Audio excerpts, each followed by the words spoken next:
Greetings, Groovers. Welcome to Full Record Jacket with Phil and Ben. Thanks for joining us. And if you've recently liked our show or started following, then we are very grateful. So We've been microphone away. noise. Been on hiatus. Are you all right, Ben? I can hear a lot of noise on your mic. Can you tell any better? That's better.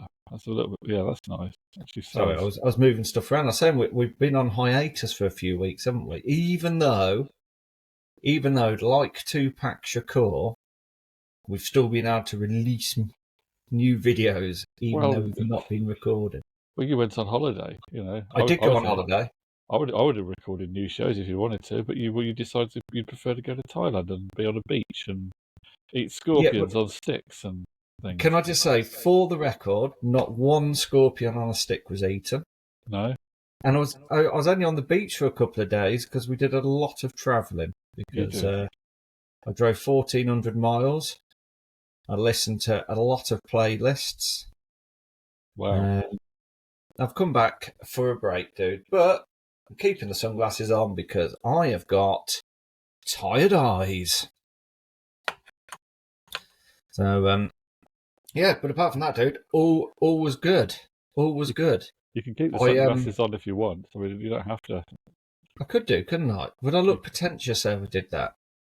Well, I'm going to put them on.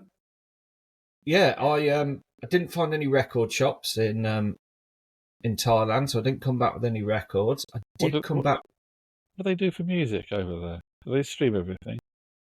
I don't know. They've obviously got record shops. I just didn't go looking, and I got some Beatles t-shirts and some Oasis. In fact, I got a lot of Oasis t-shirts, and I've sold most of them because I bought them to sell them. So, and the amount of people in Oasis t-shirts over there was ridiculous. I'm guessing. Would I be right to guess that these t-shirts were not the official t-shirts? No, but I will say, and I did buy a t-shirt when I went to Cardiff. These are far better quality. So the Thai fake t-shirts are better than the. They are a lot better. The material's thicker. The print is more. I'd have to show one. There's one out in my kitchen, but the print is real high definition print and everything on it. So, and they've been flying off my Vinted account like hotcakes. So basically, you've been ripping off Noel and Liam, ripping off their intellectual. Well, they've been ripping people off for years. So what are they going to do for money? How are they going to afford it? You could leave them in poverty. I think the £500 million are going to earn from this tour will ease the pain, Philster. I think it will ease the pain. But so obviously, because I've been away, I haven't bought any record. Well, I have. I bought some before when I went. But yeah, it's been sort of a weird sort of 3-4 weeks of music because it's been sort of just playlists and watching a lot of videos from things like Heaton Park and that sort of stuff. So what was on your playlist as you were driving through the beautiful scenery of Thailand? I listened to the new Paul Weller album, the Find El Dorado, which is his album of covers. I think it's his second covers album. It's really good. Paul Weller, for me, I don't know what it is with him, but I don't know whether he's just consistently good all the time. Apart from maybe that sort of late 80s, early 90s period. But he's very favourite. Very good game. He's very, very consistent. Especially with his more sort of recent stuff and that. But I'm just going to go in and have a look at what is on my playlist. And I'll incite you. No, that's not the word I was looking for. Entice you. That's the one. I'm glad you're here, Philster. So I did listen to, Find El Dorado. I got slightly addicted while I was out there to the B-sides, C-sides, and Free Rides album. I listened to that a couple of times. The Ocean Colour Scene B-sides album from about, when was it, 96, 97? I'm not overly familiar with that. Are they better than the radio hits, the B-sides? The different I sides of them. think their B-sides are very, very good. In fact, what I'm going to do, I'm going to share the album to you because that's the kind of guy I am. From my new Thai Spotify account. Yeah, that's the other thing I did out there. My Spotify is now only about £4 a month. You're just you're just like the Del boy of you're the Of biggest Del boy everything. that I know. Yeah, Yeah. So, yeah, no, it's a very good album. So, I really, it's one of my favorite. I think we should do our favorite B-sides album because that one is in there. It is a okay. great album. And then, I listened to a couple of our Oasis playlists. And then I've got a playlist which, whenever I hear a song and I'm like, oh yeah, I like that, I drop it into this playlist. It's 112 hours long. So, and for some reason, Corpses in Their Mouth by Ian Brown kept coming on a lot, but it's got loads of stuff from various different genres in there. So, yeah, so I've given that a listen. And then, since I've been back, you can see here, Prince's Jukebox is on. Now, this got put on yesterday because a week or so before I went, I had an album on my turntable and it was still on there up until yesterday, and I've put it on quite a few times because I became mildly obsessed by it. And I don't know I, why I became mildly obsessed with it. I mean, can I It's just something say, of a turnaround. This is, yeah. I know, but can I just say that God Only Knows is probably one of the top 10, 15 pop songs ever written. Wow, so you're that much into it because for a long time you were refusing to listen to the Beach Boys, weren't I you? know You had because there are parts of it which are a little bit twee and stuff like that, but it kind of fits with the album. And I don't know what it is. It's just something. There's not. It's weird that it doesn't punch you in the face, grab you. It hasn't got like. But that, wouldn't it be nice? And God Only Knows are two great ways to start the side of an album. maybe we need Uh, to do a separate show called Ben Has Finally Discovered Pet Sounds.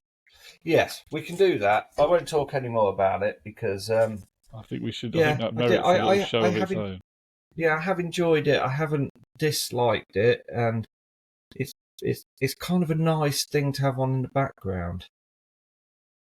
Well, It's it's an album that some people don't get. Obviously, it's one that's been raved about and it's been given a lot of critical plaudits, and many musicians have talked about it being great. And then some people are disappointed when they listen to it. But so, but we can go into that on a separate little show. yeah. Um, Because I obviously went into it. I didn't have any hype when I put it on. I was kind of expecting to be disappointed. So in some regards, I did have hyped up disappointment. So it was never well, going to be. it's better than sitting there hoping to be blown away. And yeah, Yeah, it's better. It's better than sitting there punching yourself in the face, yeah. if that's a good analogy or not. So, but yeah, no, I put this on yesterday. Prince's Jukebox, really good album. I've really enjoyed the first two sides. So does he have lots of soul and funk in his jukebox? Do you want to know what's in his jukebox? It kicks off with "All Shook Up" by Elvis Presley. Obviously, we are here talking about the purple one, aren't we? We're talking about that Yes. print. Yeah, yeah, yeah, Oh, did you hear that? That was my mic moving. Sounded like an old ship taking off. There he is, the little guy. So yeah. it kicks off with "All Shook Up" by Elvis Presley. A Case of You live by Joni Mitchell. Lonely Teardrop, Jackie Wilson. Shout, the Isley Brothers. Evil Ways live, Santana. And then side two kicks off with Melody by Todd Rundgren. Afro Blue by Mungo Santa Maria. Walking the Dog live by Rufus Thomas. The Girl Can't Help It, Little Richard. I've Had Enough live, Earth, Wind and Fire. And then the second side starts with Thank You. Live by Sly and the Family Stone, Superstition Live, Stevie Wonder, Freddie Freeloader, Miles Davis, and then to end the album, Get on the Good Foot, Soul Power, Escapism Live, James Brown, You Bring the Funk Out, Rick James, and to end it all, Give Up the Funk, Tear the Roof Off the Sucker Live by P-Funk All-Stars. Parliament, George Clinton. I get the impression that's kind of a bit of a budget cheapie because they've used a lot of live versions, but they may well be very interesting live versions. Yes, yeah. I would think that's how they've managed to circumnavigate certain cost factors involved, I would have thought. We enjoyed listening to it last night. It was good. It was a Groovy. Yeah. It was funky. Well, It would haven't be, got to the especially proper so all-out funk yet because that's on side 2. What about yourself, Phil? I know what you've been listening to, and this is going to be a shock. I've put the sunglasses back on for this one because you're about to dazzle me with your highlights. You need your 80s highlights for this one, don't you? Yeah. You certainly do. Go on, then. You've frozen up on my screen for some reason, but I'm still here. I'm still moving. It's still recording, don't worry. Yeah, now, I don't know what started this, Ben. Do you know we were talking about artists who have been slagged off or haven't been maybe given enough respect? And I can't remember who we talked about there now. The Lighthouse Family? Maybe that. We talked about Phil Collins getting slagged off, didn't we? And maybe, all those sort of things. Stereophonics. Now, I don't know what it was that has started a little. I go through little phases where I listen to a certain artist, not totally obsessed, but a fixation. I'll just say, if I get my light there, it looks like I'm cross-eyed. It does. I can't think what it was that actually started this off. I listened to this band. I've been listening to some of their music in the car, and I've been watching videos of them on YouTube of their live performances, and I've watched 1 or 2 little interviews as well. But I can't remember how this started. This started about a week or 2 ago, and I honestly cannot remember how it started. I really can't. Maybe it was something. Was it listening to the singer's bum note at Live Aid? Maybe it was that because I did watch the. Maybe it was that because I did watch the Live Aid documentary. Is it any good? It's it's worth the watch. It's interesting. There's quite a lot of things that I'd forgotten. Some things I didn't know. I haven't watched all of the footage. They showed the BBC showed a night a few Sundays ago where they showed 7 hours of footage from Live Aid. So it's basically they show pretty much every act, but they don't show all of their songs. So it's a cut down version of Live Aid, but it's pretty comprehensive. And did they show the bum note? I don't know if they did. I remember because I was reading about it. But this is where, of course, Simon Le Bon was singing "Save a Prayer" over in America, and I guess he probably couldn't hear himself or whatever, and he sang a bit out of key, didn't he? Yeah. But that was it. It's Duran Duran. I've been listening to Duran Duran. You're a Duraner. Now, my relationship with Duran Duran, obviously, of course, I've known of their existence since I was a kid. They were around, obviously, from the very early 80s. I was only about, when they would have had their first hit, how old I would have been, about 32? 9 or 10. I'd have been about 9 or 10. So they're one of those bands that always kind of existed in the background. And of course, a lot of their fans were a little bit older. So I saw it as being slightly older people's music, although I think there were some girls at school that were into them. But of course, they were marketed very much at girls at that time. They were seen as being a bit of a girly pop group to like. Take that of their time. Yeah, in a way, that's the way they were marketed. Even though they started, of course, they weren't a boy band. They started playing in a nightclub, the Runner in Birmingham. Yeah. and they were, part of the sort of the post-punk new wave scene, which became known as the new romantic Were they scene. But part of the New obviously, Romantics, or was that Spandau Ballet? I think, well, they were seen as being part of that as well. Yes, but But they weren't really part of it, were they? I don't think. Were they? well, Don't know. yeah, it's debatable, but it was certainly that era, and there's certainly some crossover with some of those acts. Um, but yeah, I mean, say it was never engineered that they were going to be a teen band. They got themselves together. I was Yeah, watching a yeah. very interesting interview with Nick Rhodes where I didn't realise he and John Taylor had the idea when they were at school together. Had the idea of having a band when they were about 13 or 14. When they were music fans, they were fans. They liked all the same music. They liked David Bowie and Roxy music and all this stuff. But they made plans for having a band before they could play any instruments. And when they were about 13 or 14, they were making plans for what their band would where they would tour when they had their band, how many trucks they would need to transport the equipment. He said it was all total And the hair fantasy. dye. Yes, it was total fantasy. Um, but then when they saw some punk bands, they realised that they might better play instruments as well, and then they learned to play, and it went on from there. Um, Interesting as well to remember. I guess this is a classic pub quiz fact, isn't it? But Simon Le Bon was not the original singer of the band. No. That was Stephen Duffy, who later had that project Lilac Time. People might remember that in the late 80s. Of course, Simon Le Bon is the one who wasn't actually a Brummie. He was from Hertfordshire. He actually Yeah, because he the actually rest of went to them the are same Brummies, aren't school they? as that. Yeah, yeah. Simon Le Bon actually went to the same school in Pinner, the same grammar school that Elton John had been to. Oh. Fascinating fact there. Maybe there's something in the Um, water in Hertfordshire. Maybe there is. So it's I see them, although of course they've had huge success and still do.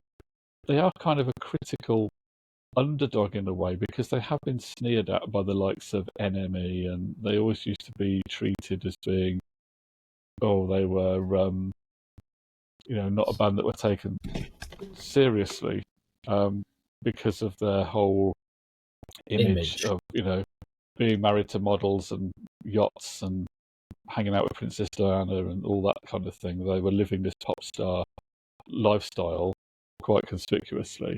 And of course, if you were into indie alternative music, then you were supposed to like the Smiths and sneer at Duran. Yeah, because they were So both at opposite ends of the spectrum, weren't they? The yeah, Smiths and so it's in a way I think maybe Duran have not been given as much credit as maybe they should have done. And well, I'm they now have going to now by launch. you. Well, by me, absolutely. Now, I think they're still a great live act. They say they are a band. They started as a live band before they made records, and Yeah, for what I've seen of this video evidence, I've never seen them in reality, but they do a great show. And I'm thinking that there should be now and of course they've kept making records as well. If you go to their concert now, obviously the 80s hits do still have to predominate at the live show, but yeah, they've been making albums and they've kept on trying to do new things. yeah. And And obviously they I'm had even that going to, renaissance, didn't they, about 20 odd years ago with Donnie Darko when Mad World got covered by Gary Jules, was it? yeah, but Mad World wasn't by them. No, not Mad World. Who am I? Ordinary World. Who did Ordinary World? Covered Did someone Ordinary else do World. Ordinary World? It was Oh, I in, don't. I know. I can't remember that. Someone did that, did they? or it was something about 20 odd years ago. Ordinary World. Ordinary. I always get Ordinary World and Mad World mixed up because it's got the word world in it. That's probably why. Yeah. I'll find out. I'll have a look. There was a reason why it came back because I never realised or didn't realise that Ordinary World actually came out it was well after their heyday, wasn't it? It was like 1992. It was 92, 93. Yeah, yeah, Yes, and at the time, I remember because we were all younger at the time, so the time did seem to be longer anyway. But it felt like they were a band from years ago. yeah, This was only like they'd only been around for about 13, having hits for about not much more than a decade, really.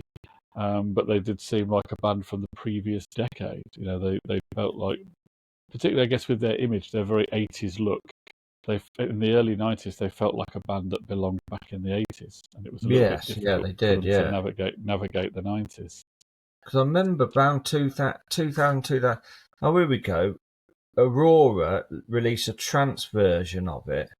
I don't think that's the one I'm thinking. Obviously, I've got confused between Ordinary World and Mad World.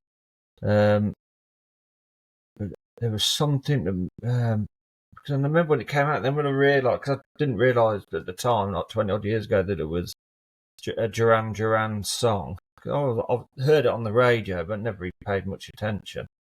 It's a bit But I like remember it someone being mentioned the massive, other and it day. kind of. What's that?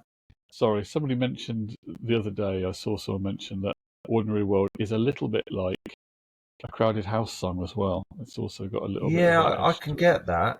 I'm just having a look on here who's covered it. Been covered by obviously been covered by quite a lot of people by the looks of it. But I remember when it was big. I can't remember what cover version it was, but it was big. And then that's when I found out it's a Duran song, and I was like, oh. And then realised it came out well after their sort of what you'd class as their golden period. Yeah, well, it was a big hit for them when it first came out. They also did an album in the mid 90s, which I do remember hearing some of at the time, and I kind of admired it. And it got slagged off by NME, who decided, for whatever reason, that they were going to name this as being the worst album ever made. And this is the Duran Duran covers album. Thank you. So this is Duran Duran doing covers of classic 95. songs. Yeah, so they were basically did an album where they paid homage to their favourite artists and songs of all time. So They they covered covered Bob Dylan, didn't they? they did Didn't they do Bob Dylan, Bob Elvis Dylan and Costello. There's a lot of stuff. They Lou did some Reed? solid. Yeah, they did some Motown on there. They did Perfect Day, which I I'm think just is a bringing good it up version of here. Perfect Day. The big hit from it, the best known on it, I think, is their version of White Lines Don't Do It, which they Don't do still it. have as a regular part of their set even Oh, now, really? which I think works really well for them. I've just brought it up here. Spin magazine. Was it? Yeah, Spin gave it 2 out of 10. It's Select not. 1 out. It's nowhere near as bad as it's being made out to be. Yeah, It just but isn't. Select 1 out of 5. Rolling Stone album guide 2 out of 5. Rolling Stone 2.5 out of 5. Entertainment Weekly a C. All Music 2 out of 5. But one thing about it, you can't deny they chose all great songs to do It says on the here. album. Yeah. Says here, J.D. Considine of Rolling Stone said some of the ideas at play here are stunningly wrong-headed, like the easy listening arrangement given to Elvis Costello's Watching the Detectives, or the version of Zeppelin's Thank You that sound like the band is covering Krista Burr. But it takes a certain it takes a certain demented genius to recognise Iggy Pop's success as the Gary Glitter tune it was meant to be, or to redo 9/11 is a joke, so it sounds more like Beck than like Public Enemy. That must Yeah, have and gone in a long way of going as 2006, well. the album was declared the worst album of all time by Q magazine. So even 10 years afterwards, they still had it in for Duran Duran to give them Yeah, that, but it does say say it was the here, worst album. Lou Yeah. Reed said on the electronic press kit that accompanied the album that Duran's version of Perfect Day was the best cover ever completed of one of my own songs. Now that is amazing. They got, famously grumpy Lou Reed to write something really glowing about it. Yeah. And then they still got slagged off. I mean, what do they have to do? Yeah. To be fair, but So reading the reviews and everything, they would have been better off taking a dump in a bag and releasing that by the sounds of it. if they had done that, they would have probably got better reviews. But the album is, I'd still say, better than a dump in a bag. I'm going to give that a listen. I don't think it's as bad as made out to be. And obviously, when I first heard the album, I didn't know all of the songs that were on it. Yeah. I mean, it's always the case with these covers albums, isn't it? Unless you'd have to have pretty comprehensive knowledge to know every song on an average covers album. So I think maybe it's worth using it first of all as a playlist, making a playlist of those songs, and then playing Compare the it. Duran covers and seeing what you think they've done with them. But I think there are. I mean, they've kept White Lines in their set list the whole time. Yeah, so they obviously, They play it about as often as they play Rio. I mean, it's that yeah, locked into their set now, because it just gets everybody going in the audience. they've released So 16 albums. yeah, they've done 16 now. So I am actually going to gradually try and make my way through the 16 Duran See, I albums. remember the Pop Trash album when that came out I in remember that coming out. Yeah, 2000, but the rest of them I have Dancer Macabre 2023. yeah, that's the Halloween album. How is it? I do Yeah, remember the Duran album coming out in '93 because I remember seeing it in WH Smith. And yeah, that's obviously, the wedding album, as they call it. Yeah, yeah, and I do remember obviously the '80s stuff and being a kid and stuff. So maybe I need to give them a listen. I've never really given them because I look at them as almost being, you never hear people discuss a Duran album track. It's always like say Rio and all that with the girls on film and Notorious and yeah, they're almost like a singles band. You never sort of think of what else is in their catalogue. yeah. And obviously for the public, that's what they are, and that's fine. And lots of people go to the show, many to hear the hits, but they have obviously done some slightly unusual and experimental stuff on the Yeah, albums yeah. as well. I And mean, it's like they've Noel got Gallagher said when he did his, as Liam Gallagher called it, Cosmic Pop album, Who Built the Moon, which I love. I love that album. If you just did the same thing time in, time out, all the time, it would just be boring. yeah, Simon Le Bon he's born in Bushy. He's 66 now, Simon Le Bon. I know. 66. Where's time gone? I And think that later this year, he and Yasmin will have a 40th wedding anniversary later this year, apparently. he was older than the rest of them by the looks of it. Roger Taylor was 65. Yeah, it's my auntie and uncle's 60th wedding anniversary this year. Wow. 60 years. Ooh, that's a long time. So, yeah, Stephen Duffy, Andy, yeah. They've never really been on my radar of things to listen to, Duran Well, they Duran. haven't for me, and I'm thinking that is possibly partly because of the 80s highlight hair image and Yeah, the because I've always also had it in my head that I didn't really like 80s pop massively. During the 80s, a lot of the time when I was a kid in the 80s, I was loving that's the 1950s rock and roll. 1880s. Yeah, I was loving Little Richard and Elvis Presley and Jerry Lee Lewis and I was loving all the rock and roll. You were born I in was the I, wrong I, decade, I weren't you, was Phil? born a music historian. You I were. did like, obviously I did like some of it, but You popped out the old baby hatch, yeah, Philopedia, didn't you? You were there. You were it's quoting facts. I remember seeing an interview with your midwife saying, "Oh yeah, when he came out, you told me that the mono version of Revolver is far better than the stereo mix," and you were two but yeah, I days mean, old at that point. you see, the thing is, I always had a bit of a thing that I didn't really like the 80s production sound. Now, obviously, I Yes, get past it on some songs, on some music, I do get past that. But I haven't been a huge fan generally of 80s production. But no, I know what you mean. have It's like when you watch an old TV show from the '70s, and it's got that weird hue to it. That sort but of yeah, I've mellowed on it, and I've started to re-embrace 80s pop. So pop. maybe that's part of it as well. Um, Yeah. but yeah, I mean, it's been interesting to How delve long? into them a bit. How long do you think it will take in weeks before you fully embrace 80s pop and you have got a New Kids on the Block record pumping out?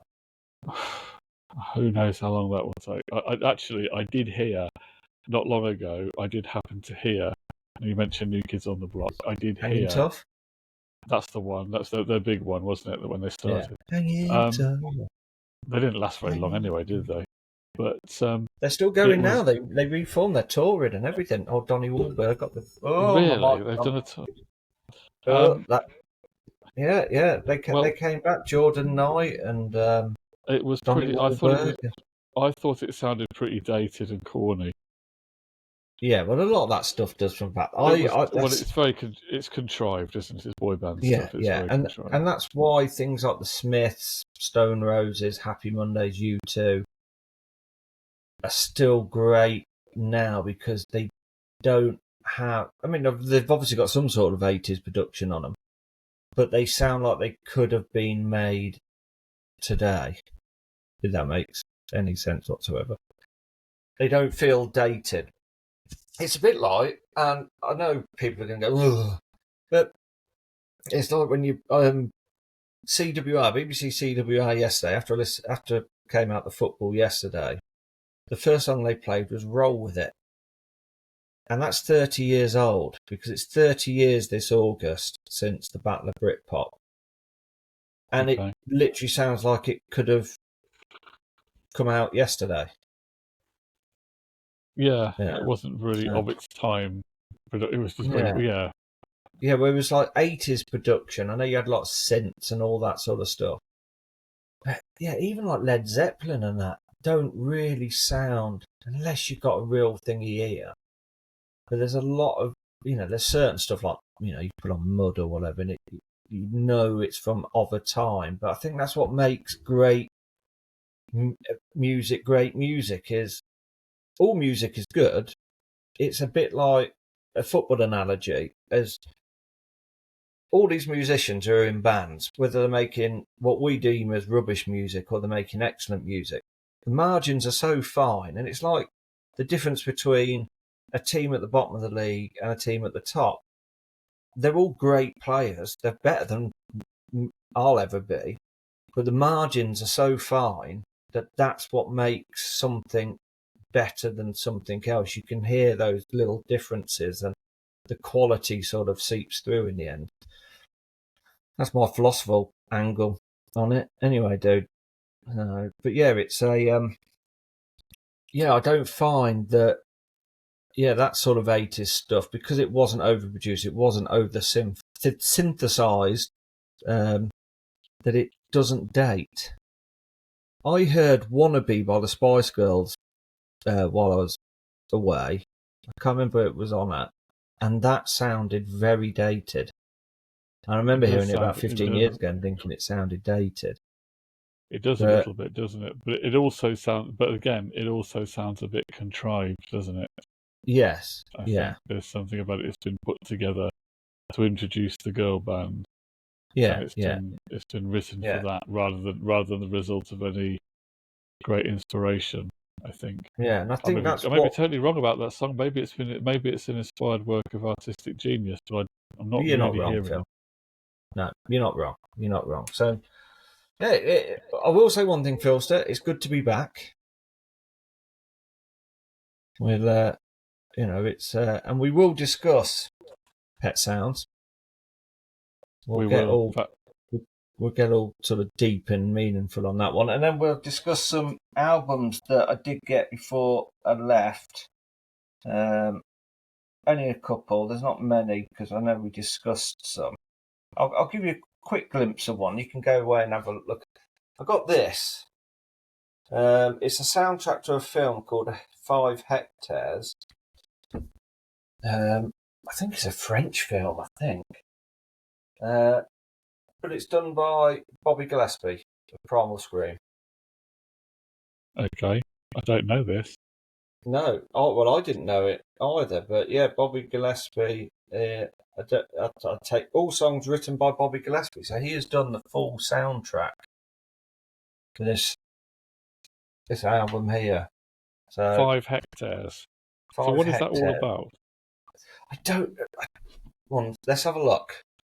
I'll have a look. 1 second. I like the rabbit holes we go down. 5 hectares film. Here we go. 5 Hectares is a 2023 comedy narrative film. Let's have a look. 5 Hectares. Welcome to Movies with Phil and Ben. Synopsis. Where's synopsis? Synopsis. Frank jeopardizes his comfort, his career, and his relationship, his passion. 5 hectares of land in the Limousin region for which he needs a tractor.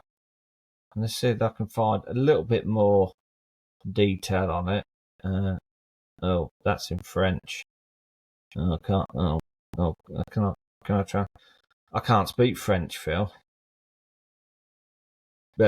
Synopsis. Here So we go. Let the funky music do the talking. Yeah, basically, yeah. Frank es un Marie and un hostel. So essentially, Bobby Gillespie's done the soundtrack to something 2 years ago. I didn't know about it. I've never heard about it. But you've got the soundtrack album. That's basically. I've got the soundtrack, so you need to go and listen to it and tell me what you think. I do like a bit of Primal Scream. But I've never listened to Bobby Gillespie solo. I don't know what that sounds like compared to Primal Scream. But, yeah. I've not listened to it yet. So it's here we go. It's a comedy and road movie about a man's desire to own 5 hectares of land in Limoges, France. It explores themes of escapism, the value of land, and the clash between modern life and a simpler way of living. Bobby Gillespie's soundtrack, also titled 5 Hectares, features a mix of lo-fi, hip-hop, jazzy beats, and whispered balladry, reflecting the film's quirky and vintage feel. The soundtrack was recorded in London with the help of producers James Rand and Thomas Gorton. So there you go. Definitely sounds like an esoteric project. Yeah, and I like that word, Phil. You should use it more often. Yeah. I think I might sound a bit pretentious if I said it all the time, wouldn't I, really? Yeah, but I think you'll be let off. I think you're okay. I think there's certain words that should be used more, and I think that one you should use on a daily basis. I think. Well, viewers, this has probably been quite an esoteric show, but we hope you enjoyed it. We will be back with another one. Thanks for following. And if for some bizarre reason you actually liked this show, then please do reflect that by clicking the like. And we'd really love it. Yeah, because for every like and subscribe, the fairy gains its wings. True. Bye for now.